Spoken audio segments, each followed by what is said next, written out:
अस्सलाम वालेकुम। आज हम डिस्कस करेंगे रिटन एग्जामिनेशन के बारे में और सब्जेक्ट सिलेक्शन के बारे में। तो हमारे पास जो मेन सीसस का एग्ज़ाम होता है 1200 नंबर का होता है। कंपलसरी सब्जेक्ट्स हमारे पास 600 नंबर के होते हैं, जिसमें हमारे पास जो इंग्लिश ऐसे होता है वो 100 नंबर का होता है। English press and composition 100 number की होती है। General science and ability 100 number की होती है। करंट अफेयर्स, पाकिस्तान अफेयर्स और इस्लामिक स्टडीज़ ये भी 100 नंबर के होते हैं। इस तरह हमारे पास कंपलसरी कितने हो जाते हैं, 600 नंबर के। और जो हमारे पास ऑप्शनल सब्जेक्ट्स होते हैं ना, उसके अंदर हमारे पास 7 ग्रुप होते हैं। तो इससे आपको पता चल जाएगा कि आप मतलब किस तरह इजीली अपनी फील्ड रिलेटेड सब्जेक्ट सेलेक्ट कर सकते हैं। जो ग्रुप 1 होता है ना, उसमें से आपने एक सब्जेक्ट सेलेक्ट करना होता है 200 नंबर का। ये यहाँ से एक सब्जेक्ट सेलेक्ट करना क्या होता है, नेसेसरी होता है। इसमें आप क्या कर सकते हैं, अकाउंटेबिलिटी मतलब ये अकाउंटेंसी या ऑडिटिंग वगैरह, इसका 200 नंबर का कर सकते हैं। इकोनॉमिक्स का कर सकते हैं, कंप्यूटर साइंस का, पॉलिटिकल साइंस का या आईआर का।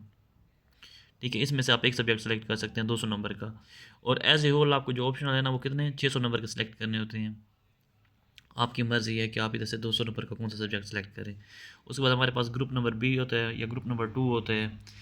टोटल ये 7 ग्रुप होते हैं। उसमें से आप क्या कर सकते हैं, कोई भी 200 नंबर का सब्जेक्ट ऑप्ट कर सकते हैं। जैसे हमारे पास फिजिक्स है 200 नंबर का है, केमिस्ट्री 200 नंबर के है। उसके बाद अगर आपने 100 नंबर के करने हैं तो फिर आपको 2 सब्जेक्ट सेलेक्ट करने पड़ेंगे। ठीक है, क्योंकि उसने हमें इंस्ट्रक्शन दी है कि आप 200 नंबर के सब्जेक्ट इधर से कर सकते हैं इस ग्रुप से। तो हम इधर में से फिजिक्स कर सकते हैं, केमिस्ट्री कर सकते हैं, या फिर हम 2 सब्जेक्ट जैसे अप्लाइड मैथमेटिक्स या प्योर मैथमेटिक्स इस तरह कर सकते हैं। स्टैटिस्टिक्स, जियोलॉजी, मतलब इसमें से कोई कॉम्बिनेशन बना के हम 200 नंबर का इधर से एक सब्जेक्ट भी ले सकते हैं या 2 सब्जेक्ट भी ले सकते हैं, एज़ पर आवर ईज़ और एज़ पर आवर सलेबस और डिग्री। हमारे पास तीसरा जो ग्रुप है तो उसमें से हम सिर्फ 100 नंबर का सब्जेक्ट सेलेक्ट करते हैं एक। उसमें से हम बिजनेस एडमिनिस्ट्रेशन रख सकते हैं, पब्लिक एडमिनिस्ट्रेशन रख सकते हैं, या फिर हम क्या कर सकते हैं, GPP governance and public policy रख सकते हैं। ठीक है, हाँ ऊपर है। ठीक है, या फिर हम town planning and urban management ये भी रख सकते हैं। फिर इस तरह हमारे पास ग्रुप 4 होता है ऑप्शनल सब्जेक्ट का। ये उसके कोर्स दिए हुए हैं। इसमें हम क्या कर सकते हैं, history of Pakistan and India ये रख सकते हैं। इनमें से एक सब्जेक्ट रख सकते हैं 100 नंबर का। ठीक है, history of Pakistan and India रख सकते हैं, इस्लामिक हिस्ट्री एंड कल्चर रख सकते हैं, British history, European history, US history. फिर हमारे पास 5वां ग्रुप होता है, उसमें से हमने एक 100 नंबर का सब्जेक्ट सेलेक्ट करना होता है। ये हमारी मर्ज़ी है कि हम कौन से ग्रुप को स्किप भी कर सकते हैं। हमने सिर्फ टोटल 600 नंबर करने हैं। जहाँ 200 नंबर लिखे हुए हैं वहाँ पे हम एक सब्जेक्ट 200 नंबर का कर सकते हैं या 100 नंबर के 2 सब्जेक्ट कर सकते हैं। और जहाँ पे इंस्ट्रक्शन एफपीएससी की तरफ से दी हुई है कि आपने सिर्फ 100 नंबर मतलब इस ग्रुप से ऑप्ट कर सकते हैं, तो उसमें से हम एक 100 नंबर वाला सब्जेक्ट ऑप्ट कर लेंगे।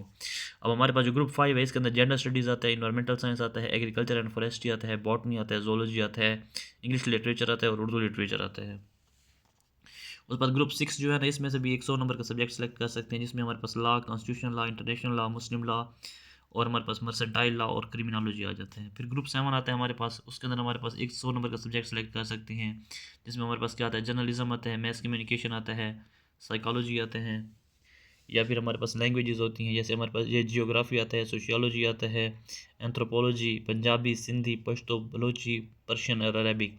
तो इस तरह आपने देखा होगा कि हमारे पास 55 चॉइसेस होती हैं इधर ऑप्शनल के अंदर। तो हम क्या कर सकते हैं कि कोई भी सब्जेक्ट इनमें से सेलेक्ट कर सकते हैं 600 नंबर के, as per hour degree, as per hour ease. तो इसमें जो है ना, लोग आपको कहेंगे परसेंटेज जो है ना, कौन सा क्राइटेरिया चल रहा है, मार्केट ट्रेंड क्या चल रहा है, आपने उस पर नहीं जाना। बस जो आप आपकी डिग्री से रिलेटेड हो और आपको आते हों और आपको इंटरेस्ट हो, आपने वो सब्जेक्ट रखने हैं, तो आपके लिए ऑप्शनल क्या होंगे, ईजी होंगे। अगर आप लोगों की बातों में आएंगे तो फिर आपके लिए मुश्किल हो जाएंगे। लोग अब कहेंगे कि अगर आपका बायोलॉजिकल साइंसेज का जो है ना बैकग्राउंड है ना, तो आप अगर पंजाब से हो तो पंजाबी रख लो, सिंध से हो तो सिंधी रख लो, मतलब लैंग्वेजेस के ऊपर जोर देंगे। या फिर आपको कहेंगे कि आप रख लो इन्वायरमेंटल साइंस रख लो, जोलॉजी रख लो, बॉटनी रख लो। दूसरे ग्रुप से, तीसरे ग्रुप से कहेंगे आप साइकोलॉजी रख लो, चौथे से आपको कहेंगे कि आप जीपीपी रख लो, पाँचवें से कहेंगे आपको कि आप पॉलिटिकल साइंस रख लो। इस तरह आप अपने 600 नंबर पूरे कर लो। अगर आपने किसी की बातों में नहीं जाना, जो आपको पसंद हो, जो आपको अच्छा लगे सब्जेक्ट, आपने उसकी आउटलाइन देखनी है। आपने उसके पिछले साल के जो हमारे पास वो होते हैं ना, जब हमारे पास पेपर्स आ जाते हैं ना, रिज़ल्ट आते हैं, तो हमारे पास क्या होता है कि जो चेकर्स होते हैं ना, वो रिव्यूज़ देते हैं। तो वो आपको एफपीएससी की वेबसाइट पे मिल जाते हैं। तो आपने वो चेक करने के हर जो है ना, मतलब अब मैं सब्जेक्ट सेलेक्ट कर रहा हूँ इकोनॉमिक्स, या फिर हाँ इकोनॉमिक्स, तो फिर मैं क्या देखूंगा कि इसके ऊपर चेक करने पिछली बार क्या कहा है। उसने कहा कि मतलब कितने परसेंट पेपर अच्छे थे, कितने परसेंट बुरे थे, जो अच्छे पेपर थे उनकी क्या क्वालिटी थी, बुरे पेपर थे उनकी क्या क्वालिटी थी। तो इस तरह फिर हमें सब्जेक्ट सिलेक्शन के अंदर ईजीनेस हो जाती है। बाकी किसी की बातों में नहीं आना। अगर आप किसी की बातों में आएंगे तो फिर बाद में पछताएंगे। खुद आउटलाइन देखनी है, खुद पास्ट पेपर्स देखने हैं, खुद जज करना है, उसके बाद खुद सब्जेक्ट सेलेक्ट करने हैं अपनी पसंद के। किसी के बात पे नहीं आना, किसी कोई टॉपर नहीं होता, कोई इधर कुछ नहीं होता, ये लक की गेम होती है। तो आपने क्या करना है, अपने जहन के मुताबिक सब्जेक्ट सेलेक्ट करने हैं।